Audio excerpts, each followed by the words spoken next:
Hello there, welcome back to another video. This is video number 65 of the daily vlog series. So, I just spent ages waiting for my computer to start working again, because when I'm exporting a video, it takes up all the processing power from the computer, and then the computer slows down so slow that I can't watch anything at all because it's just too slow.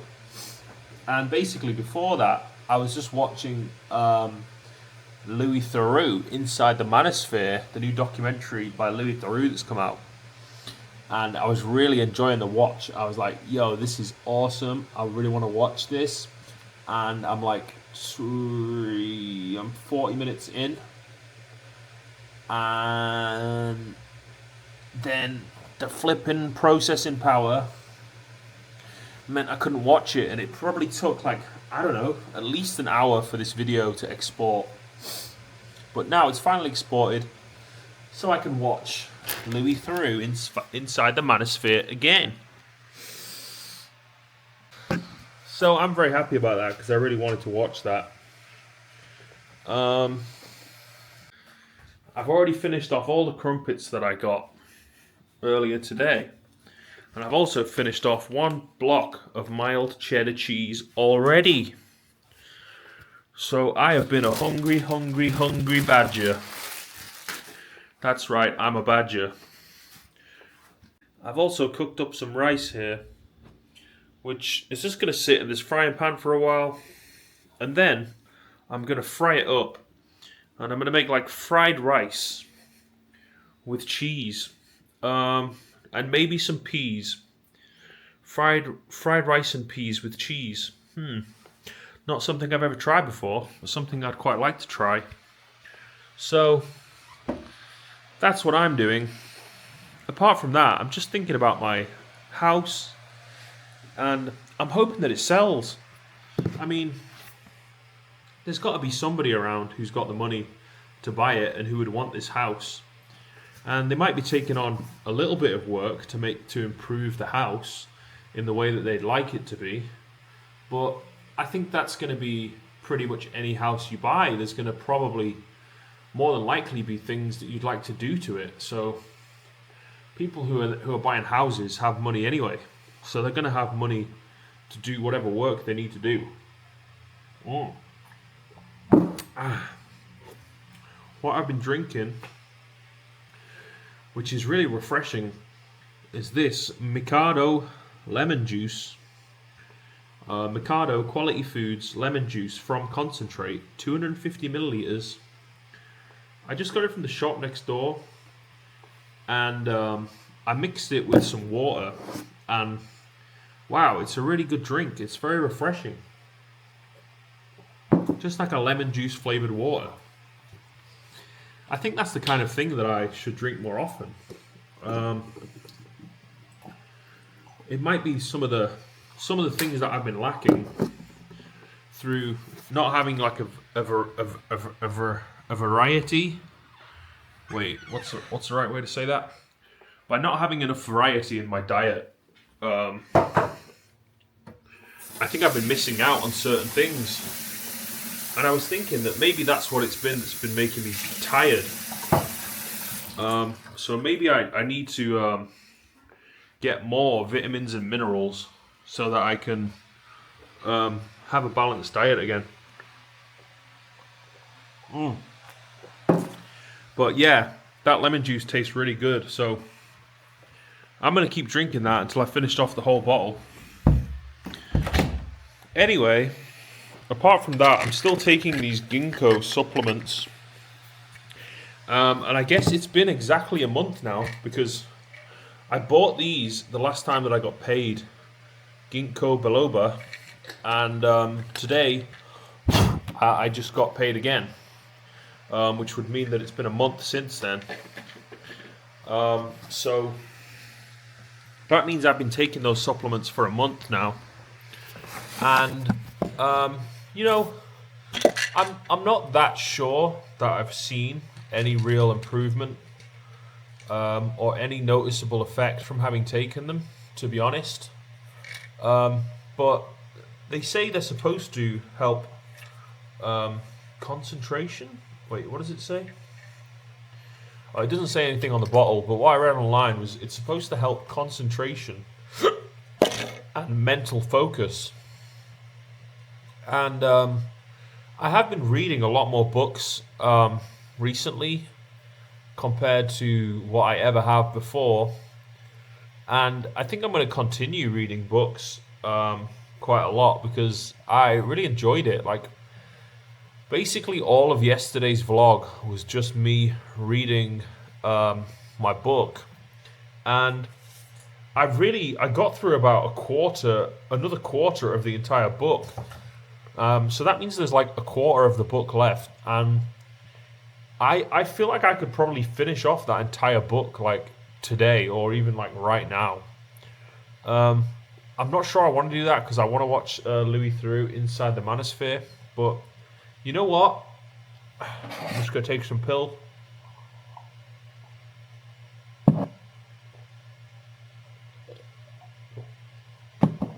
I actually think I'm going to read another good section of the Jimi Hendrix book right now.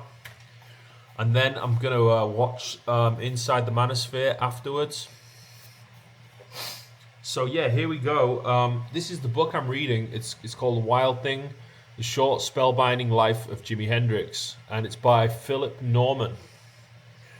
So far, I think it's a great book. It's very well written. But I have noticed that there are quite a lot of spelling mistakes in this book. And there are some grammatical errors. So I don't know who edited this book or who checked over it, but they really should have read it a little bit more carefully and have to notice these errors that were in there, because I've noticed quite a lot of those throughout this book.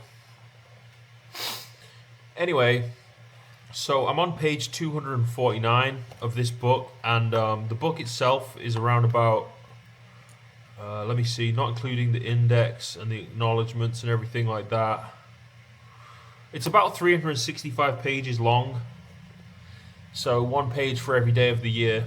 So I'm on page 249 at the moment. And that's where I'm going to start. So I've got around about 100 pages left. Maybe just over 100 pages. So I don't know if I can do those 100 pages like right now, but I'm just going to start reading. I'm going to see how far I can get, because I am actually in the mood to read more. I read a lot earlier today, and I really enjoyed reading. I'm really liking reading a lot at the moment, and I'm actually really excited about the other books that I bought. In one of my vlogs. You can see me buying these books in one of my vlogs when I went to Manchester. I can't remember which vlog it was, but it would be going back to, I don't know, it would probably be before episode like 30 of the vlog. I don't know exactly which one it is. I think it had the word Manchester in the title. Anyway, yeah, I'm going to carry on reading now. So we're in the chapter that's called Miles and Miles. He was just talking about how Jimmy met Miles Davis. And anyway, so I'm just going to jump right back in. He told Sharon he was terrified the heroin charge would result in prison, where, he said, he'd be dead in a week, quote unquote. At the same time, he couldn't resist telling her excitedly about meeting Bob Dylan that day in the village and what Dylan had said. His backup during the 3-day trial was impressive, although Sharon would never discover how much, if anything, the absent Jeffrey had contributed towards its costs. Heading Jimmy's courtroom team was one of Canada's leading attorneys, Henry Steingarten, and to handle the inevitable media storm, the veteran publicist Les Perrin, who'd done the same for Jagger and Richard after their trial, was brought over from London. Chaz Chandler had also volunteered to be a defense witness, another demonstration of shaming generosity. The defense did not dispute that hashish and heroin had been found in Jimmy's bag, but to make the possession charge stick, the prosecution had to prove he'd known it was there. His explanation was that a few days earlier in Beverly Hills, a female fan had put something into the bag that he'd taken to be the stomach remedy Bromo Seltzer. Not until the results came back from the mobile lab at Toronto Airport had he learned the truth. Sharon Lawrence and Chaz Chandler both confirmed that fans were always slipping him gifts like teddy bears, scarves, and jewelry that he barely looked at. Under cross-examination, Jimmy did not deny doing drugs but portrayed himself as a relative innocent who'd used cocaine only twice and acid only 5 times, to which the addition of per day would have been closer to the truth. He was shown the aluminium tube that had contained the hashish and asked if he knew what it was. A pea shooter, he suggested. On the heroin charge, his counsel pointed out that he'd been carrying none of the paraphernalia needed for shooting up, and his arms showed no trace of needle tracks. Having deliberated for 8 hours, the all-male and all-white jury found him not guilty on both charges, and he was acquitted amid loud cheers from the fans that had filled the courtroom. Canada, he told waiting reporters, has given me the best Christmas present I ever had. Since the collapse of Gypsy Sun and Rainbows, he had been rehearsing and making demos with Billy Cox and Buddy Miles. A more comfortable fit in every way, not least because Miles was a singer as well as a drummer, and could take some of the vocals with which Jimmy still felt so very far from comfortable. But he planned no formal unveiling of the trio until one was imposed on him as a legal expedient. After 3 years, his lawyers were still trying to reach a settlement with Ed Chalpin, the owner of the Cut Price PPX label in New York, who'd got him under contract just before his discovery by Chaz Chandler and Swinging London. Though signed by Chalpin as Jimmy James, the contract seemed to have a watertight claim on a major share of Jimi Hendrix. But Chalpin had thus far rejected all offers while intermittently releasing substandard tracks that Jimmy had made as Jimmy for PPX. The latest attempt to be rid of this long-standing nuisance had been to offer Chalpin the entire proceeds of a live album by the still unnamed trio, whether Jimmy considered them ready or not. To add to the coercive feeling, the album was not to be for Warner/Reprise but for Capitol, Chalpin's outlet for his inferior PPX tracks. An ideal venue for the concert to be live recorded was within walking distance from Jimmy's new Greenwich Village apartment. On 2nd Avenue at East 6th Street, in the shell of an old Yiddish theatre, was Fillmore East, opened the previous year as an outpost of Bill Graham's famous San Francisco Fillmore. There was no one in the promoting game Jimmy respected and trusted more than Graham, and he had no greater admirer. It was arranged that, supported by a gospel ensemble, the Voices of East Harlem, he would do 2 shows on New Year's Eve 1969, when the album would be taped, and another 2 on 1st of January, which left just 7 days for Miles, Cox and himself to rehearse. In a nod to Gypsy Sun and Rainbows, the album was to be entitled A Band of Gypsies, and the trio took the same name. Most of those who bought tickets didn't realise the Jimi Hendrix Experience had broken up and were confused to learn from the posters that they'd be seeing Jimi Hendrix, A Band of Gypsies. At the opening show, names ceased to matter when Jimmy delivered what Rolling Stone would describe as a rainbow barrage of fire alarm feedback, knife-edge riffing, raw, soulful melodicism, and sunlight harmonies that arced over Cox and Miles's Roadhouse stomp with an almost classical grace. The greatest demand for tickets had naturally been for the second show on 31st of December. The band took the stage just before midnight, Jimmy in a beige leather suit with red stitching made for him by Colette Mimran. He counted down the seconds to the end of the 60s and the start of the last year of his life, then played an instrumental version of Auld Lang Syne as a funky blues that would have got even Robert Burns grooving. That show lasted until 5:30 a.m. He had never been more outspoken against the Vietnam War and in support of Black Power. A 12.5-minute version of Machine Gun was dedicated to the draggy scene that's going on. i.e. racial unrest, all the soldiers, i.e. black militant groups, who were fighting in Chicago and Milwaukee and New York. Oh yes, and the soldiers who were fighting in Vietnam. Voodoo Child he introduced as the Black Panthers' national anthem. The Fillmore East shows revealed yet again how much more than a mere venue provider and ticket seller Bill Graham was. Graham saw that a new Jimi Hendrix was developing, one who no longer had any need of onstage gimmickry, yet still clung to them like a security blanket, and he made no bones about saying so. You humped your guitar, you played it with your teeth, you stuck it behind your back. You just forget to play. Jimmy leapt back out there to do a storming set devoid of gimmicks, then returned and thrust a sweat-shiny face close to Graham's. "All right, motherfucker," he said. "That's good enough for you. You gonna let me go now?" After the final show, he gave an interview to the New York Post's Al Aronowitz, summing up his hopes for 1970 in words that give one a chill to write. "Earth, man, earth. I want to bring it down to earth. I want to get back to the blues, man, because that's what I am." Chapter 16. On the 28th of January, Band of Gypsys played Madison Square Garden, headlining over Harry Belafonte, Blood, Sweat and Tears, Dave Brubeck, Richie Havens and the cast of the musical Hair in what was billed as a winter festival for peace. The 5-hour event served as a postscript to the previous year's moratorium to end the war in Vietnam, in which 500,000 protesters had marched on President Richard Nixon's White House. Jimmy's FBI file showed his name, topping a list of musicians scheduled to join the march that also included Peter, Paul and Mary, Arlo Guthrie and the Hair musical troupe. But he hadn't joined it nor, apparently, ever considered doing so. Among those backstage at the Winter Festival for Peace was Johnny Winter, of all rock guitarists the most wintry looking with his shoulder-length white hair. Although no stranger to rock and roll excess, Winter was shocked by Jimmy's ravaged appearance and by the crowd surrounding him.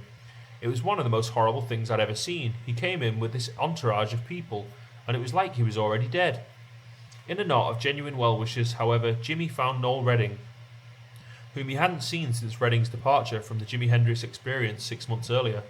Their encounter was friendly, and Redding was shown to a privileged seat on the stage beside Mitch Mitchell, both of them expecting an invitation to play sometime during the night. As with most festivals, the running order fell far behind schedule and Band of Gypsys didn't go on stage until 3 a.m.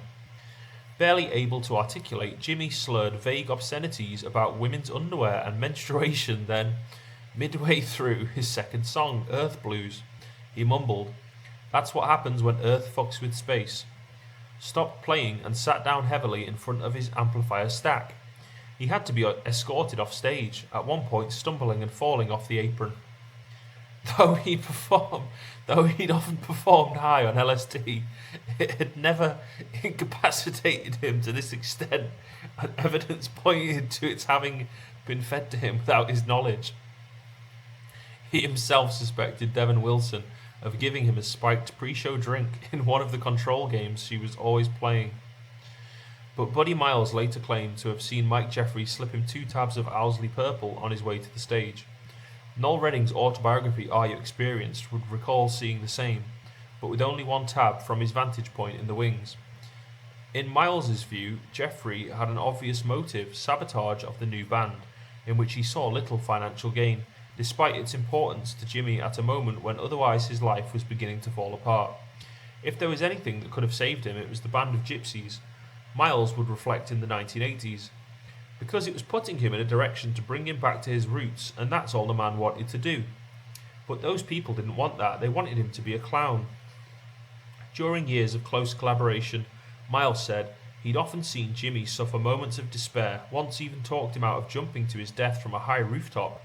And when you've got Jimmy's kind of dedication and love for what you do, wouldn't you find it rather rude and rather ugly to see him throw his guitar out of a window and try to kill himself?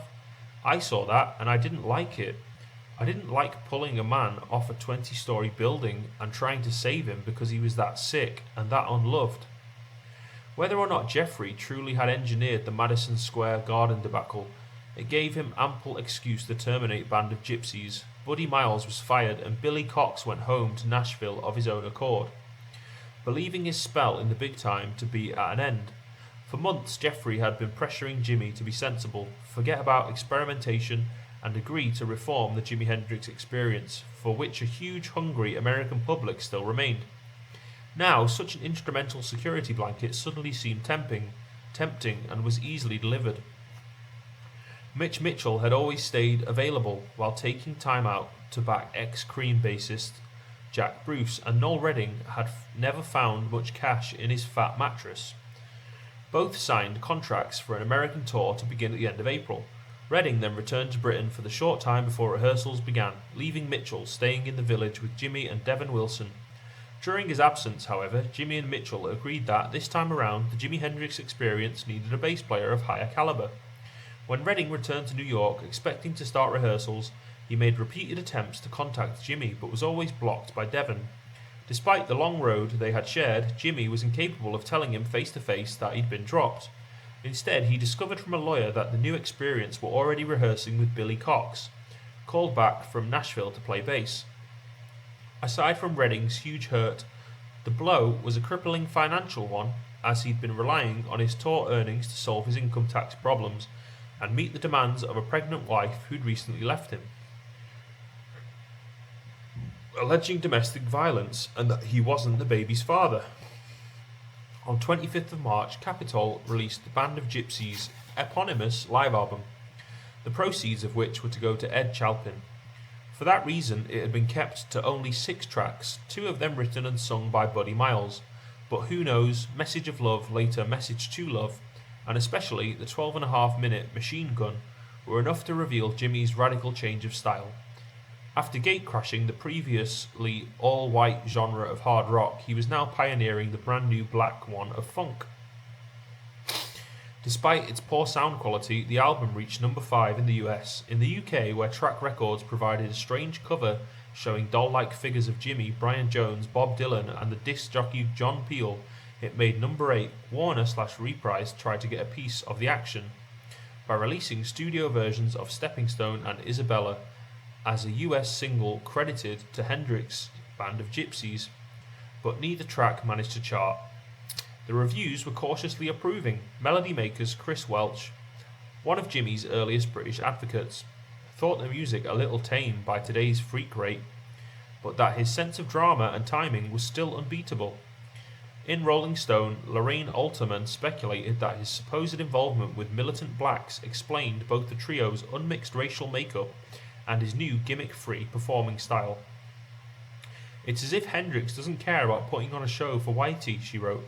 Rather, it is as if he is really into playing the guitar instead of shucking and jiving with fancy tricks. In the end, he is a musician, not a contortionist or juggler. Nowhere in the media was there any inkling that Band of Gypsys were already history.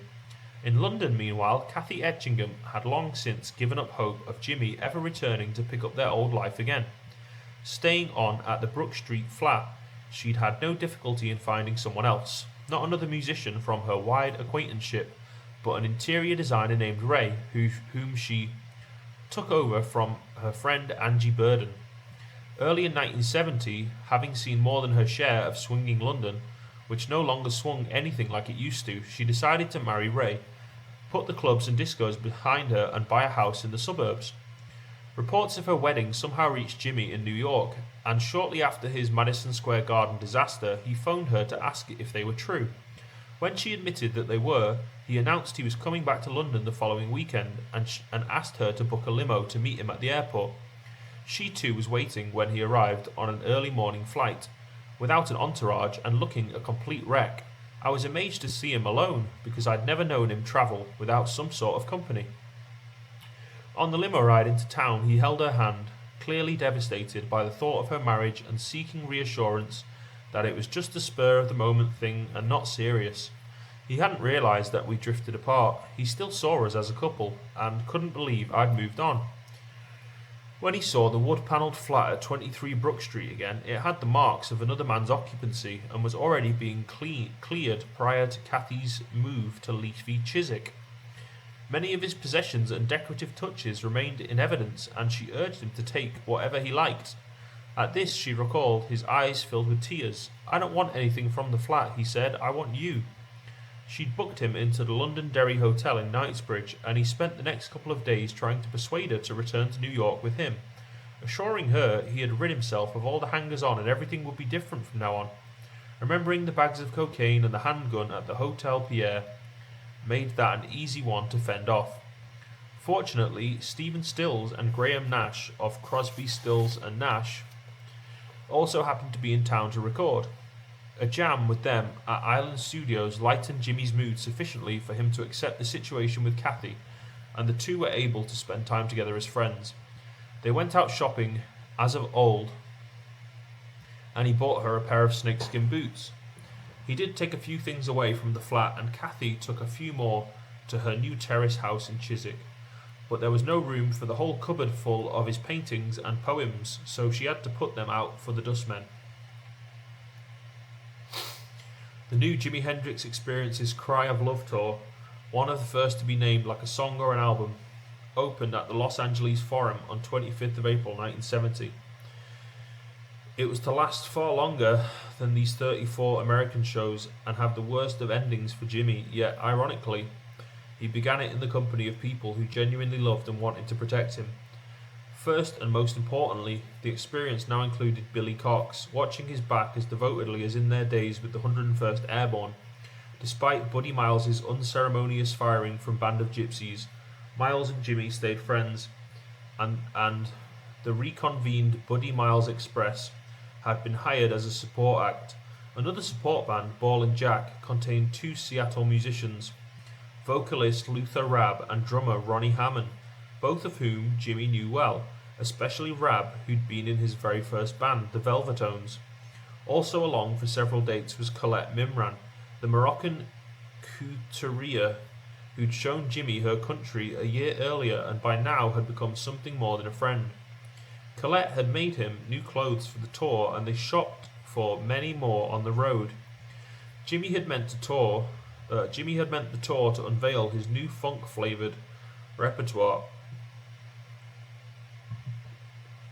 However, audiences kept shouting for Purple Haze and Voodoo Child, and he soon found himself doing the same old shit with the same old help from the back of his neck and his teeth. To relieve his frustration, he would play the blues in private with Ball and Jack, calling their sessions the Seattle Special. He could still rise to glorious new heights, almost always by way of cover versions. His set now featured Chuck Berry's Johnny B. Good, in which even Berry's complex two-guitar lead was turned inside out, and jamming continued to produce his best moments, as in the impromptu 7-minute version of Carl Perkins' Blue Suede Shoes just before a show to a completely empty theatre. On the 2nd of May in Madison, Wisconsin, he came on stage drunk, but there was to be no repetition of his LSD collapse at Madison Square Garden. Still deeply ashamed of that night, he was making a conscious effort to cut down on drugs, although Devin Wilson still pushed them at him relentlessly. He had caught the flu, a particularly miserable malady if one is travelling, and also was showing his first signs of religion since going with his brother Leon to hear Little Richard preach. He'd taken to mentioning Jesus from the stage, and a Bible became a fixture of his hotel or dressing rooms, always open at a particular page. On 30th of May, he reached Berkeley, California, where as a toddler he lived with a kind foster mother named Mrs. Champ, until torn away by a terrifying GI father he didn't know. Now its university's campus was in open revolt against the Vietnam War, despite State Governor Ronald Reagan's zero-tolerance message to the National Guard. If it takes a bloodbath, let's get it over with.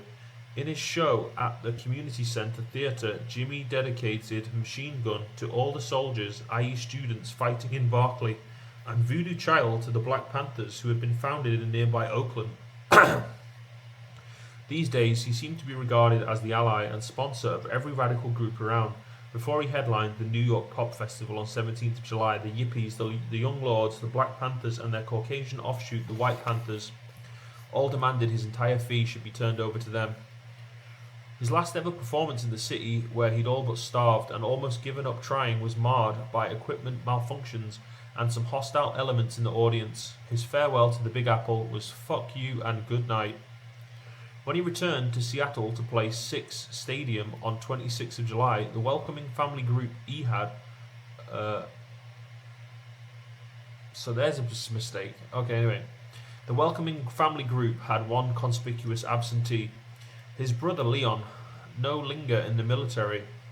Another one. No longer in the military, was doing time in Washington State's Monroe Penitentiary. As a soldier, Leon had been infinitely more trouble-prone than Jimmy, continually sent to the stockade for dealing weed or being a disruptive influence, his superior's hostility redoubling after what was seen as his brother's desecration of the national anthem at Woodstock. Like Jimmy, he was spared Vietnam. His unit received orders to go, but at the last minute was stood down. Denied leave to attend Jimmy's 1969 Seattle show, Leon had gone AWOL, then failed to return to duty and spent several months dodging the military police and dealing drugs around the city. In the end, it was the regular police who finally caught him and handed him to the army, which instantly discharged him, then handed him back to the civilian authorities to face trial. During all that time, Leon recalls, Jimmy was supportive, albeit necessarily from a distance.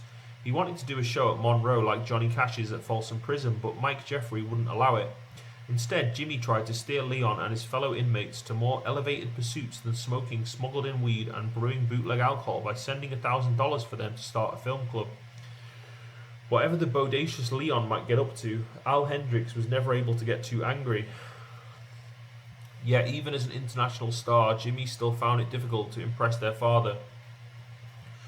And the harder he tried, the less impressed Al seemed to be. When Jimmy bought our dad a new house, he complained because his pickup wouldn't fit into the garage, Leon recalls, so Jimmy got him another house.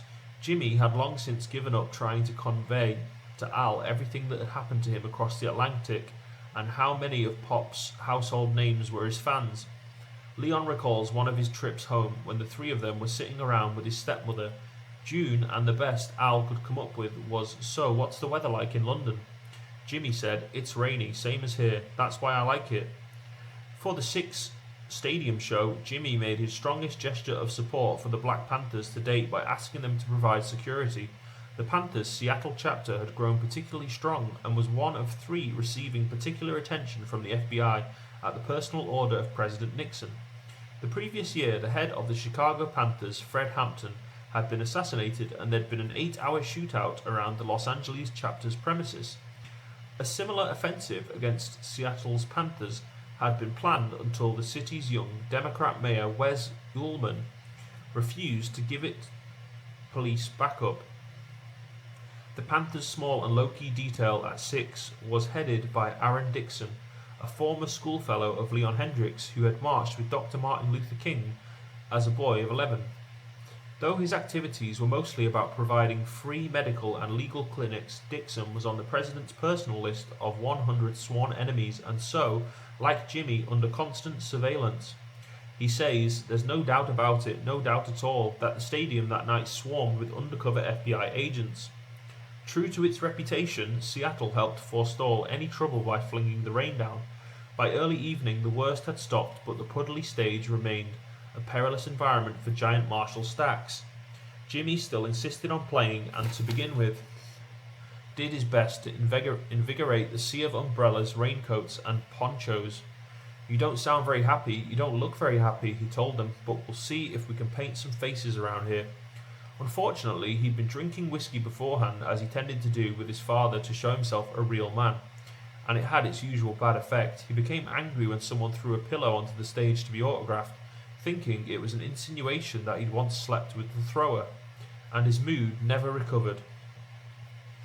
At one point he gave the finger to an audience that included his own family, and at another left the stage altogether. He returned to finish the show, but refused to do an encore. The night had been intended to prove himself once and for all to that hardest to please animal, a hometown audience, and make his father doubly proud of him, and in his own eyes he had failed miserably on both counts, for Al still showed no comprehension of his music, and back at the second expensive home he'd bought for him, they had a quarrel, aggravated as always by shots of Seagram 7. To those who spent time with Jimmy on that visit, it would later seem full of almost conscious goodbyes. For instance, he suddenly took it into his head to phone the former Betty Jean Morgan, his first serious girlfriend, despite not having seen or contacted her since he left the army. Betty Jean had married and divorced and was living in Seattle with her parents. She bore him no ill will for her abrupt dumping in 1961, and they had a friendly talk about how he had named her his first serious guitar after her, and used to borrow her blouses to go on stage with the Rocking Kings. Then a shy young woman who approached him for an autograph turned out to be his sister, Pamela, one of the 4 children in a row with physical problems born to his mother, Lucille, and subsequently taken into care. Jimmy had not seen Pamela for something like 17 years, and he gave her the warmest of hugs, glad of that connection at least to his other 3 unlucky siblings, Joe, Kathy, and Al Jr. After the post-show family party, despite the lateness of the hour, he insisted on a tour of all the places in Seattle that meant something to him, albeit seldom for happy reasons. James A. Garfield High School, Betty Jean's house, streets where he lived with Alan Leon, virtually on the run from the city's welfare authorities, even the detention centre where he'd been held after his arrest for joyriding. The most emotional stop was Harborview Hospital, where he had been born and where he'd last seen his dying mother in a wheelchair, in Leon's words, all glowing white like she was floating. After missing Lucille's funeral due to Al's drunkenness, he had never visited her grave and decided he must do so now, despite recalling only that it was located in the semi-rural Renton Highlands. He searched for it until the early hours of the morning, but in vain. When his mother saw him off at Seattle Airport, the last time they would ever be together, there was, as usual, no physical demonstrativeness, only a brusque paternal injunction to keep your nose clean. But halfway down the ramp for his flight to Hawaii, Jimmy suddenly halted, came back and stared into Al's face. He did the same thing twice more before being told he really was bored now. The new Jimi Hendrix Experience's only scheduled appearance in the Hawaiian Islands was at Honolulu International Arena on 1st of August, but Mike Jeffrey had other ideas. As a newly converted acid head, Jeffrey had been drawn to the island of Maui, which had a flourishing community of hippies and surfers from mainland America, but little commercial exploitation as yet. Jeffrey now plans to build a recording facility there, housed in geodesic domes designed by the architect mystic Buckminster Fuller, which would turn the place into a kind of Woodstock with leis and grass skirts. This in turn created a desire to get into movie production, as his fellow pop manager Robert Stigwood was doing with notable success. The previous year's box office smash had been Dennis Hopper's Easy Rider, a blend of hippie sensibility and hard rock that had cost only pennies to make, and Hollywood was avid for much more tales from the counterculture. On the strength of Jimmy's name, Jeffrey raised the $450,000 advance when Warner/Reprise and hired a director named Chuck Ween, who had previously worked with Andy Warhol, to conjure a similar money spinner from Maui. Jimmy initially had no involvement in the film, to be entitled Rainbow Bridge, but he became friendly with Chuck Ween, a hippie-ish figure.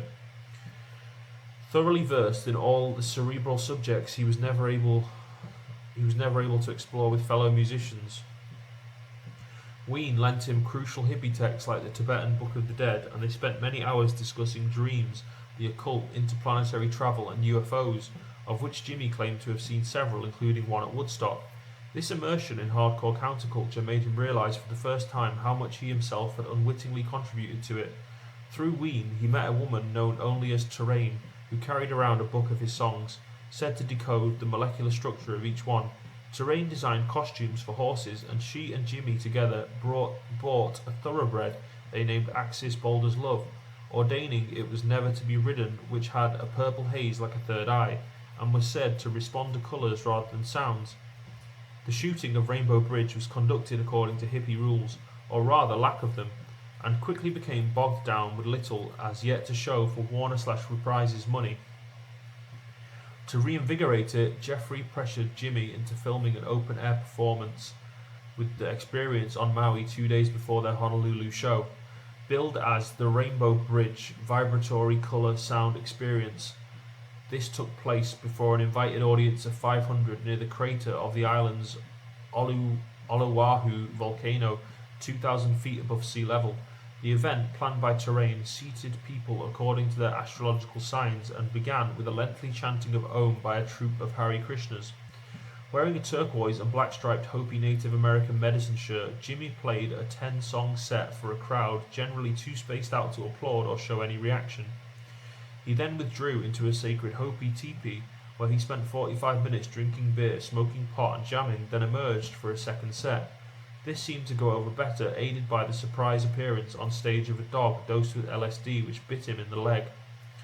He also had a speaking part in Rainbow Bridge as one of the exemplars in various creative endeavours, music, art, surfing and yoga, whom its main character, played by fashion model Pat Hartley, encountered on her Easy Rider-esque journey. For this, Jimmy insisted on being filmed without his guitar, although whenever it was removed, he would look anxiously around for it. He grew friendly too with the set decorator Melinda Merriweather and her boyfriend, the champion surfer Mike Hinson, who was also in the film. Devin Wilson had not come to Maui with him, meaning there was no heroin, and he resisted all suggestions to send for her. One night, Melinda got him to open up about that infinitely strange codependence in which, to her, Devon was the Black Widow and Jimmy the Nectar. He so appreciated Melinda's sympathetic ear that in his rented apartment he composed a 23-minute suite entitled Scorpio Woman, then put it on his tape recorder and gave it to her. I loved him, she recalls now. You couldn't not love him. The filming mainly took place in a girls' private boarding school named Seabury Hall, whose pupils were on their summer holidays. Jimmy's conversations with Hartley and Chuck Ween, which far exceeded the film's requirements, contrasted strangely with an odour of school that the reek of grass could never quite obliterate. In a series of gradually more relaxed and expansive monologues, he claimed to come from an asteroid off the coast of Mars, and described some of the vivid dreams he'd always had, but now called astral travelling. In one, he'd found himself on a battlefield in Vietnam, tending to a wounded Viet Cong soldier. In another, he'd had a sexual encounter with Queen Cleopatra of Egypt, who tried to turn him on to fetishes, and then he drowned in the wine. Everyone present would later recall that last detail with a shiver. There were other moments when he not only seemed aware of his approaching fate, but calmly reconciled to it. In true hippie style, each day's filming concentrated on the cast member who was felt to radiate most energy. One morning, the art director Steve Roby told Jimmy it was his turn and asked him what he wanted to shoot. "I'm going to die and leave here," was his reply. Another time, Roby offered help with the decor at Electric Lady Studios, although other work commitments meant it couldn't be until after September. Jimmy said, "I won't be here," he would recall. "Not I won't be there, but I won't be here." A casual inquiry from Ween about when he planned to return to Seattle brought the most chilling shaft of second sight.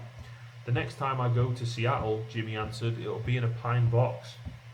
He became so fond of Maui that after the Honolulu concert, when the road company dispersed back to America, he returned to the island to watch Rainbow Bridge wrap, taking a room at Seabury Hall, which he called the Cosmic Sandbox. To Mike Jeffries' increasingly impatient summonses, he replied that he'd injured a foot in a surfing accident and was unable to travel. In fact, the foot had been only slightly cut on some coral, but the film people made it look far worse by bandaging it dramatically, and to add verisimilitude, Jimmy hopped around, supporting himself with a piece of driftwood like a psychedelic Long John Silver.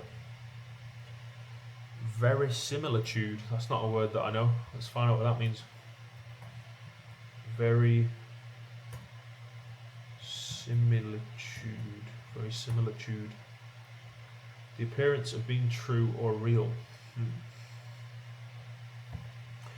During these unprogrammed golden days on Maui, before the inexorable machinery of the end his life ground into gear, he wrote to his father, apologizing for the quarrel they'd had, beginning, "Dad, my love." He admitted he'd had to drink a lot before finding the courage to put pen to paper, and begged Al, who normally barely had the patience to scan a newspaper sports page, to read every word of this instant but ageless wonderment of a letter. Rambling and full of hippie mumbo-jumbo, absorbed from his movie friends, it is nonetheless a veritable cry of love, full of reverence for Al and contrition for his own incurable unworthiness. "I'm riffraff, you know.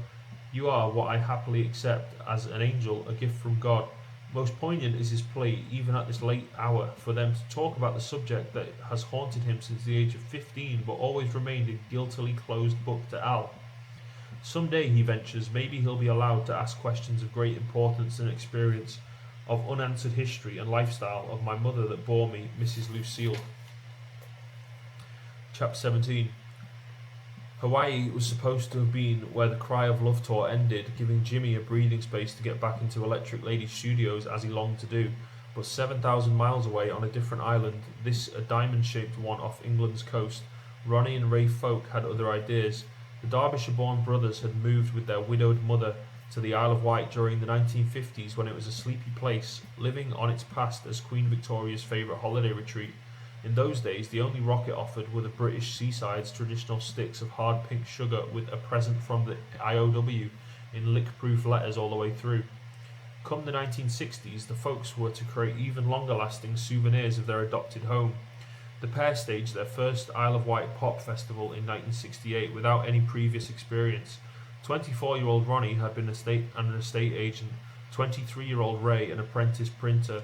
Compared with what was to come, it was a modest affair featuring Jefferson Airplane, the Move and Fairport Convention, and passed off so peacefully that most of the island didn't even notice it.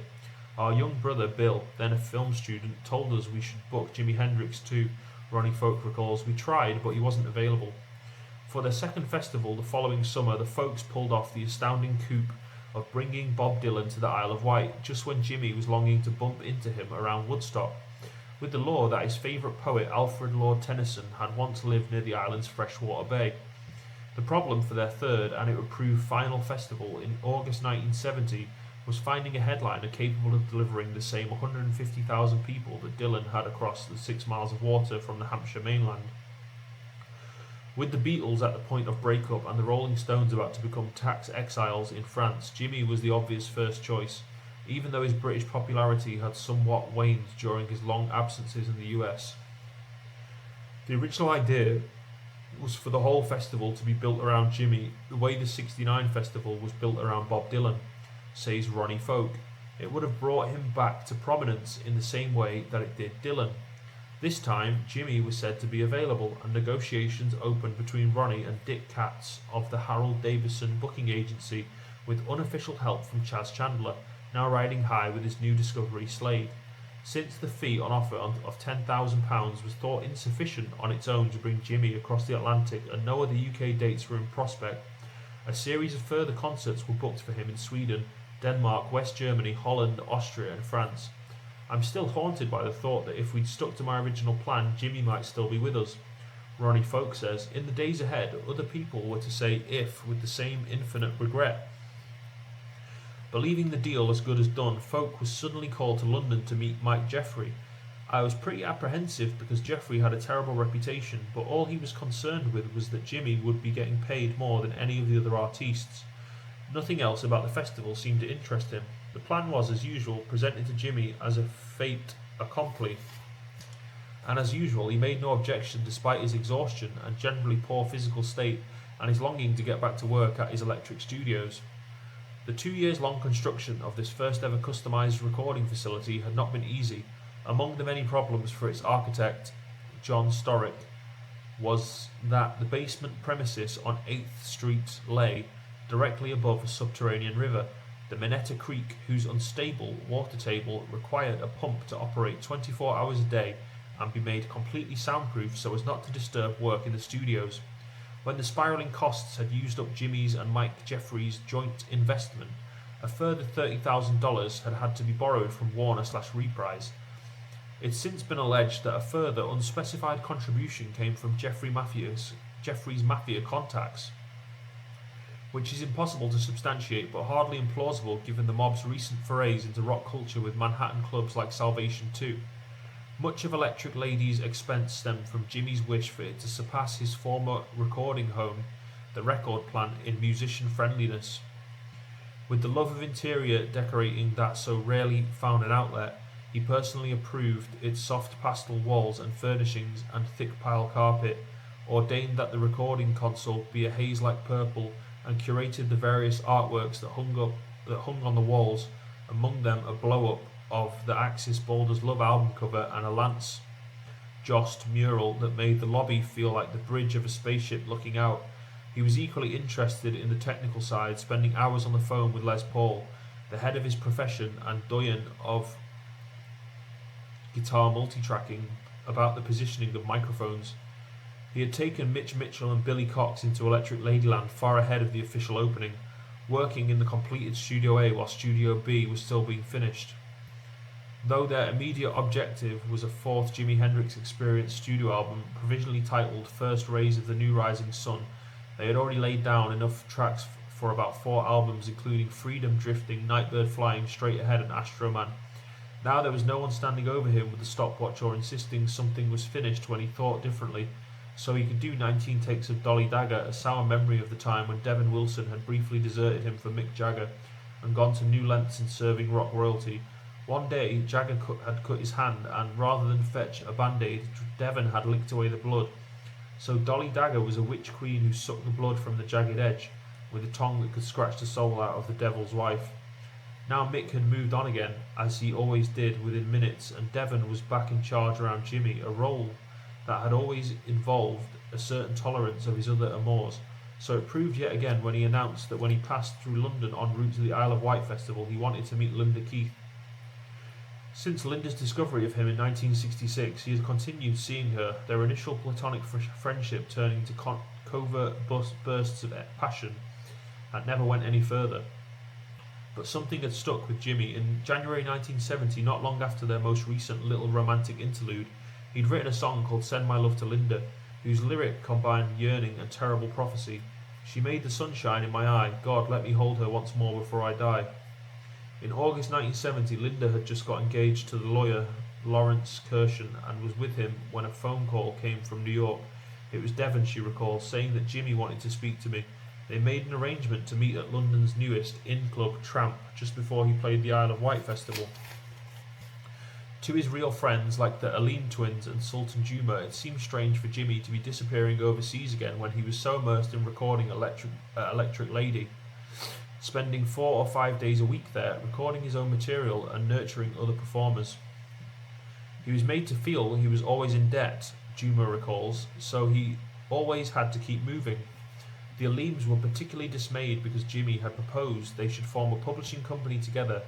He said he was going to this place called the Isle of Wight. Tahar Kar Aleem recalls. But he said, after I come back, I'll meet you on another island in the South Pacific. We said, what's it called? Pago Pago, Jimmy said, and gave us this big beautiful smile. Electric Lady's launch party on 26th of August was attended by a celebrity crowd including Yoko Ono, Mick Fleetwood and Johnny Rivers. Among the lesser VIPs was the future punk star Patti Smith. Not yet the fearless iconoclast she would become. Too shy to join the assembled VIPs, she was surprised to find Jimmy sitting alone on the stairs. He told her he always felt that way at parties too. Next day, after working all night on a track called Snow Blues, he departed for London, never to see his beloved Electric Lady again. He had asked his Moroccan couturier and friend Colette Mimran to go with him, but she hadn't renewed her residence permit, the precious green card, and feared she might not be allowed back into the country. Ever since, Colette has lived with another of those remorseful ifs. I often think that if I'd have gone with him, what happened might not have happened. The Isle of Wight Festival will be Jimmy's first live appearance in Britain for 18 months, and the London music press flocked to the Londonderry Hotel, where he was occupying the luxurious Park Suite. None of his interviewers noticed anything amiss with him. On the contrary, he seemed in good spirits, full of creative confidence, and as melody makers Roy Hollingworth put it, 6 months pregnant with ideas. I want a big band, he told Hollingworth. I don't mean 3 harps and 14 violins. I mean a big band full of competent musicians I can conduct and write for.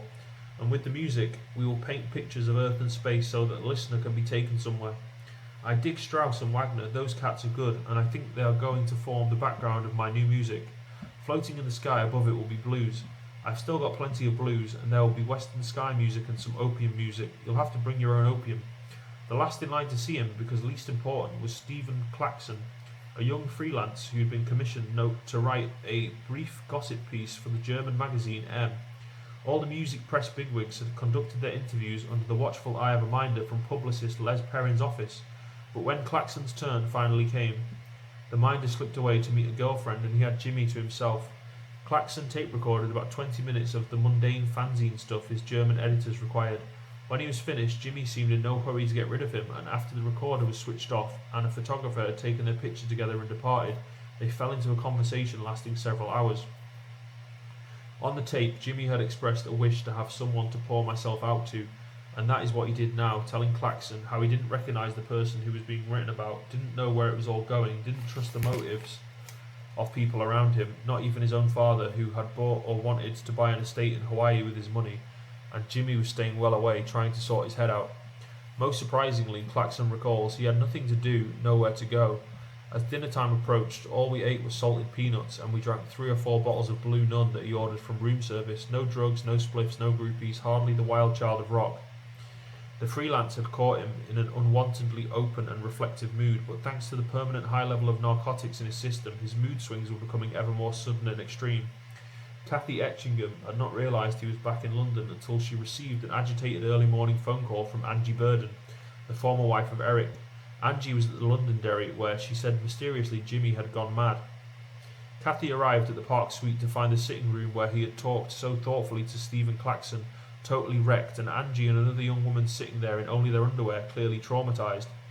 Angie explained that they'd met Jimmy at the Speakeasy the night before and agreed to accompany him back to the hotel for a threesome. But when they awoke this morning, he had gone berserk, banged their heads together, and was now holed up in the bedroom, refusing to let them have their clothes. In the bedroom, she found every window shut, a blow heater going at full blast, and Jimmy lying on the bed, shivering uncontrollably. She would later recall how thin and grey he looked, like he was suffering some kind of withdrawal symptoms, and how utterly different from the Jimmy I had met and fallen in love with 4 years before. All the sweetness and gentleness had disappeared. The drugs and the stress had changed him beyond recognition. An empty Jack Daniels bottle testified to an additional spur to the vandalism next door. All berserkness now extinguished, he greeted Kathy quite normally, agreed to let her give the 2 women back their clothes, and asked her to get rid of them. She sponged his feverish forehead with a damp cloth and left him sleeping, thankful all over again to have put that kind of life behind her. When the Londonderry discovered the damage, he was forced to leave and moved to the less particular Cumberland near Marble Arch, a popular haunt of rock musicians, said to be provided with running hot and cold hookers. No after effects of the fracas were visible when he kept the date at tramp he'd made from New York with Linda Keith. This time it was hardly a romantic tryst, as Linda had her fiancé, Lawrence, with her, and Jimmy arrived with a newly acquired girlfriend, a 24-year-old Danish fashion model, an actress named Kirsten Neffer. Yet he made no secret of Linda's special place in his heart, reminding her how they'd sworn to be blood brothers by actually mingling their blood. He also gave her one of his guitars, and a further chill moment of prophecy, he told her he'd made a will in which she was to be remembered. He told me he was leaving his possessions to Kathy Etchingham, his royalties to Fane Pridgeon, and his publishing to me. The next day, Linda left with Lawrence on a road trip to the south of France, little dreaming what news would be waiting for her in Saint-Tropez. The Isle of Wight's Bob Dylan Festival in 1969 had been held on the island's north coast, within earshot of the substantial village of Wootton, and brought storms of protest about its noise and supposed druggedness and immorality. So for 1970, the Folk Brothers chose a site in the sparsely populated West Wight, where rolling downs fall away into cliffs as sheer and white as the more celebrated ones of Dover. Rather than the Jimi Hendrix Festival they originally planned, the Folks had assembled a Woodstock-sized programme of Anglo-American talent for the 5-day event, co-headlining with the new Jimi Hendrix Experience, also for a fee of £10,000, would be The Doors, with Jimmy's old rival in on-stage outrage, Jim Morrison. There would also be The Who, Joni Mitchell, Chicago, Joan Baez, Mungo Jerry, Emerson, Lake and Palmer, The Moody Blues, John Sebastian, Leonard Cohen, Jethro Tull, Donovan, Chris Christopherson, Supertramp, Hawkwind, and numerous smaller fry. The brothers Net had even scooped up Miles Davis in his new funk rock incarnation. Ronnie and Ray expected to improve on the previous year's attendance, but never bargained for the multitude that crossed the Solent to pitch camp on Afton Down. It was as if the world's hippies recognised this as the last hurrah for love and peace and guilt-free pot and making unprotected love in muddy tents and frolicking around in foam, and were determined to wring every last ounce of joy from it. Their numbers soon became impossible to compute, since the grassy slopes overlooking the stage allowed thousands to watch the performances without buying a ticket. The best estimate is around 400,000, nudging Woodstock very close. Unlike at Woodstock, blissfully sunny weather persisted for the whole 4 days, but there was the same total lack of crime or violence. A few years earlier, a North London wall had proclaimed Clapton is God. Now on Afton Down, a corrugated iron perimeter fence, ultimately to fall flat as the folks gave in and declared it as a free festival, read Hendrix for Pope. Jimmy's performance on the Isle of Wight had passed into legend, but the truly extraordinary thing about it was that it was no problem. He arrived at the festival site on 30th of August with the New Experience and their small retinue, on time and seemingly in full possession of his faculties. His one demand was his new Danish model girlfriend, Kirsten Neffer, who was arriving separately, should be allowed to watch his performance from the stage. The folks and their production team were amazed that Mike Jeffrey hadn't bothered to put in an appearance. Jimmy had hoped to meet up with Miles Davis again, but Davis, looking even more rock star than Jazza, had performed on the previous day and departed. Still, there was a pleasant reunion with Richie Havens, who'd first steered Jimmy to Greenwich Village. The two observed in a huddle, Jimmy complaining of the problems he was having with his management, and Havens recommending his own lawyer to sort them out. The visitors to Jimmy's caravan dressing room included Noel Redding's mother, Margaret, who'd welcomed him into her home the first Christmas he was in England, despite his peremptory dismissal of her son from the Experience. Margaret had travelled all the way from Kent to watch the show. Jimmy jumped up and gave me a big kiss, she would recall. He was the loveliest man, such a dear. With so many acts and conflicting egos, the running order inevitably fell far into arrears, and the recast Jimi Hendrix Experience didn't go on until the early hours of Sunday, 31st of August. Beforehand, there was a lengthy delay during which a rumour circulated through the darkened masses that Jimmy was in a nearby garden out of it. In reality, a thoroughly domestic scene was taking place inside his caravan. The trailing sleeves of his butterfly tunic were snagging his guitar strings. Margaret Redding and the festival MC, Jeff Dexter, a former tailor, were busy with needles and threads, making them trail a little less. When finally he walked up the ramp to the stage, Jim Morrison was sitting in the nearby artist chill-out area. The Doors' self-styled erotic politician, recently the first performer ever to be charged with public indecent exposure, would himself be dead inside 11 months. "Hey, that's beautiful," he shouted after Jimmy, like a priest going to the altar. A young woman journalist from France suddenly popped up to demand, "Where do you get your inspiration?" "From the people," Jimmy answered.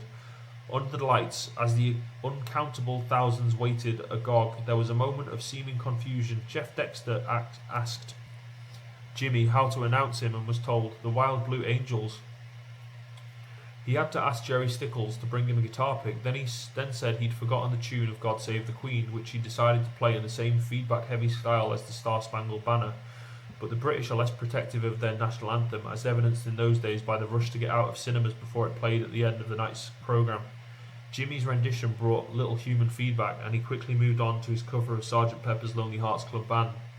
The set that followed was intermittently troubled by the noise of security men's walkie-talkies and extraneous music coming through the amps, but never enough to make Jimmy's mood swing in the wrong direction.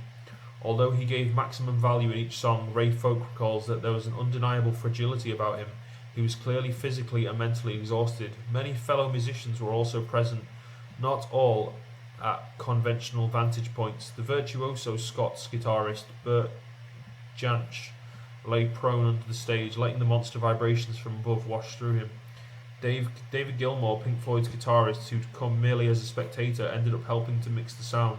Tonight, as never before, Jimmy wore his heart on his trailing sleeve, dedicating Foxy Lady not only to his new Danish girlfriend, Kirsten Neffer, there on the stage, but to Linda Keith, wherever she was. Something more than a name check occurred in Red House, that memory of the scarlet and gold New York apartment where he and Linda had chastely stayed up all night after their first meeting. Now it had a new line with the same yearning clairvoyance as "Send my love to Linda." "Think I gotta get out of here because my Linda don't live here no more." After 2 hours, he threw down his guitar and with all his old humility and politeness thanked the audience for being so patient. "Maybe we'll do it again sometime," he added. "I do hope so." As the ovation rolled over the downs, someone threw what looked like a lighted firework at the stage. Actually, a magnesium flare used as a distress signal at sea. It lodged in the canopy, which promptly burst into flames. The band had already gone and the gear was being packed up, Ray Folk recalls. But there's been a legend ever since that Jimmy played through fire. Among the festival's support team was John Pearce, co-founder of the Granny Takes a Trip boutique, who now operated the charter company that flew in acts to Pembridge's tiny airport. The fragile-looking Piper Aztec planes awoke misgivings in every musician who remembered what had happened to Buddy Holly and Patsy Cline. The one bringing in a member of Santana actually did crash land in a nearby field. Compared to what Pearce had seen in London clubs like the Speakeasy and the Bag of Nails, Jimmy's performance seemed plodding, like one long improvisation. The last time I saw him was on the airstrip at Bembridge. He was afraid he'd started losing his hair, and I heard him say to one of the roadies, "Hey man, lend me your comb." From the Isle of Wight, he flew straight to Sweden to go on stage at Stockholm's Gröna Lund amusement park at 9 o'clock that night, and from there everything went downhill, not steadily but at a gallop. Swedish hotels were reluctant to take him after his behaviour at the Opalen in Gothenburg in January 1969. There were disputes with local promoters with no significant management on hand to speak for him, and searching interviews with Scandinavian journalists that never let up. He went through them all uncomplainingly, although often slurring his words, rambling inconsequentially about the moon and stars and Winnie the Pooh, and drinking whiskey, as one interviewer noted, like water. In Stockholm, he was visited by the former student Eva Sundquist, who claimed he was the father of her son, James Hendrik Daniel, born exactly 9 months after their brief tryst early in 1969. Although Jimmy made no attempt to deny it, Eva would not get around to filing paternity proceedings until well after his death, when she'd have to take her place in line. Chas Chandler happened to be in Gothenburg, the home of his wife Lot's parents, and attended Jimmy's show on 1st of September, when he kept forgetting which song he was doing in the middle of his guitar solo and segueing into a different one. He looked wrecked and was awful to watch, recalled the man who knew best just how different it could be. When they met up afterwards, Chandler typically minced no words about what he'd seen. Jimmy took it badly despite knowing it was true, and the two parted in acrimony. To round off the night's disaster, Billy Cox drank some punch which, unknown to him, had been spiked with LSD. In the throes of this involuntary first trip, all the imperturbability and common sense that Jimmy so relied on completely deserted Cox. He became convinced somebody was trying to kill him, and he refused to touch any food. Jimmy was briefly recalled to normality in the general effort to calm his old friend's paranoia. In Denmark, another of his chronic colds turned into a fever, and the booker for his 2nd of September appearance at Aarhus's Vejleby Riskhoff Hallen was alarmed to find him trembling and sweating a great deal. Kirsten Neffer, arriving from London, found him seemingly unable to tune his guitar or decide what to wear, and painfully self-conscious about the way he was looking. As she would later recall, his first words to her were, "Oh God, oh my God, no, I don't want you to see me like this." By showtime, his condition was so bad that Kirsten had to help walk him onto the stage. He managed only freedom and messaged love before the performance was cut short and he was carried back to the dressing room. His minders requested cocaine to revive him, but none was available. In Copenhagen, there was a noisy road drill outside his hotel, and rather than face the hassle of pleading with another one to accept him, Kirsten took him home to stay with her parents. He was warmly welcomed by her mother, Berth, as always happened with mothers, and enjoyed his first good night's sleep in months. The Danish media was soon rife with rumours that one of their foremost celebrities and the greatest personality of Beat were engaged. In an interview with Se og Hør, See and Hear magazine, the two confirmed that they were seriously considering marriage and afterwards will make their home in London. Expecting to continue the tour with him and having already proved rather useful, Kirsten had taken time off specially from a film she was making in London, but then Jimmy, for whom this was by no means the first such impulsive betrothal, suddenly seemed to cool on the whole plan, as he usually did. They had a row and Kirsten returned to London, though far from unwilling to forgive him. Coincidentally, the United Press international reporter Sharon Lawrence currently happened to be in Sweden covering the Rolling Stones tour that had kept them out of the Isle of Wight festival. Sharon knew the Danish promoter of Jimmy's disastrous Aarhus concert, who was also putting him on in Copenhagen. Having already had to give one audience their money back, the promoter feared going bankrupt if his attraction failed to deliver yet again. Sharon reached not as a wire service reporter with a juicy lead, but as a friend to whom Jimmy had often turned in times of trouble, and her anxiety was shared by someone who had already shown uncharacteristic concern for Jimmy's welfare. When she asked Mick Jagger for a brief leave of absence to go and check on Jimmy in Copenhagen, Jagger readily agreed, and the Stones paid her expenses. After all the worrying reports, she found him thinner but sufficiently recovered from his flu and whatever else had ailed him to give a good account of himself at Copenhagen's KB Hallen.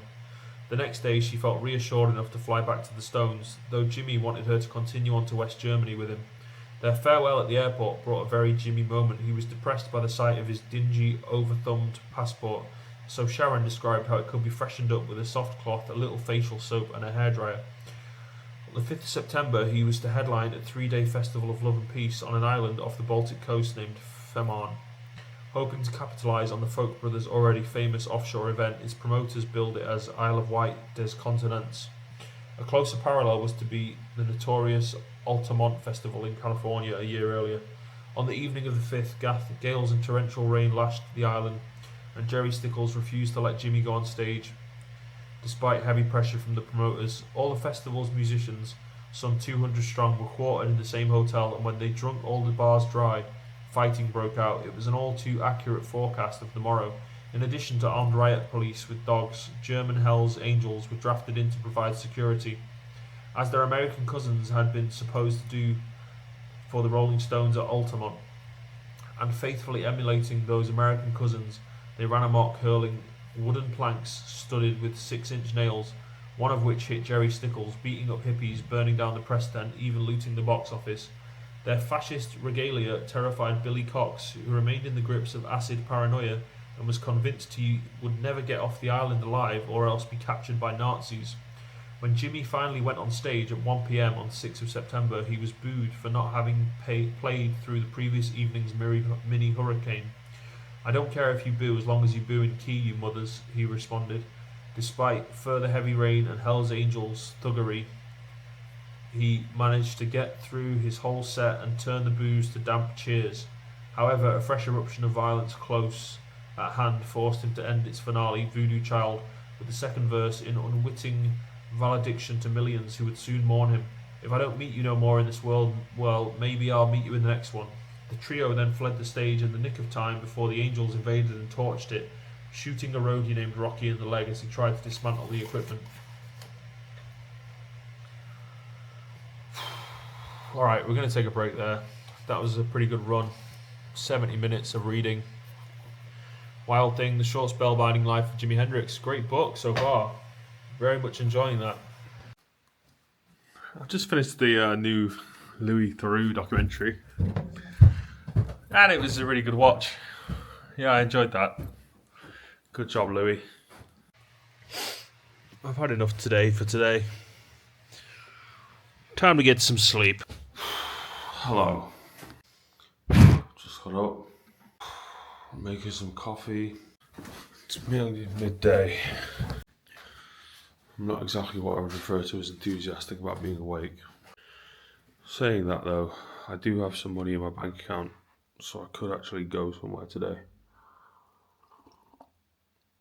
And I do think maybe I should do that just to revitalise my spirit. I've been inside for so long, doing almost nothing, because I had no money for the last month. And the reason I had no money is because I paid for people to come and remove all the furniture. Now, this kind of seems like jumping the gun now that I've realised that it's gonna take a while to actually sell this house. So, I guess I'm thinking about where I can go today. Alrighty then, so I'm outside now in the sunshine. Got good energy levels this morning, which is good. It's probably more like this afternoon now, I guess. So I got up kind of late, really. But yeah, I've just come out for a walk and it's sunny, and I'm gonna go meet somebody in the town centre, and I think we're just gonna hang out for a bit. Don't know what we're gonna do. Don't know if I can record anything.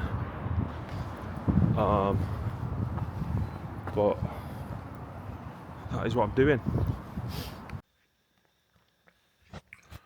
I have not really vlogged very much today because I could not be fucking arsed, and